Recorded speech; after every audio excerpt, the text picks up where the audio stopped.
मंछर ढंढ जो पानी सिंधु दरिया में छोड़ करण लाइ सेवण भरिसां एलिस बचाव बंद के 3 कट ॾिना विया।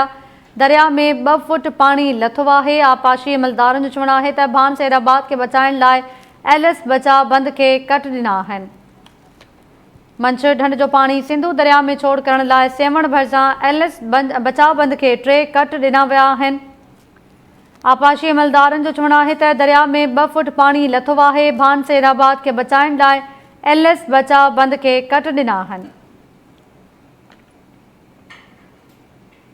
मंछर ढंढ जो पानी सिंधु दरिया में छोड़ करण लाइ सेवण भरिसां एलिस बचाव बंद के 3 कट ॾिना विया आहिनि। एम अशरफ अतार खां तफ़सील मालूम कयूं था। जी अशरफ अतार, कहिड़ा तफ़सील आहिनि?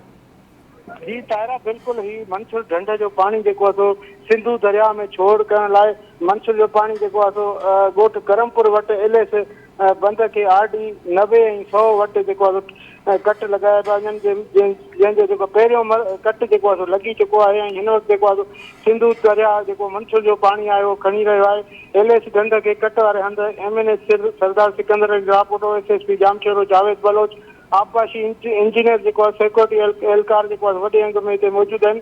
जॾहिं त आबपाशी खाते पारां सिंधु दरिया जे एलिस लाड़काणो सेवण बचाव बंद के हैवी मशीन ज़रिए कट लगाए पियो वञे ऐं इंतिज़ामिया एलिस बंद के कट ॾियण खां अॻु करमपुर टल्टी रोड तां सेवण धातू ऐं लाड़काणो तां ईंदड़ ट्रैफिक खे पिणु बंदि कराए छॾियो आहे।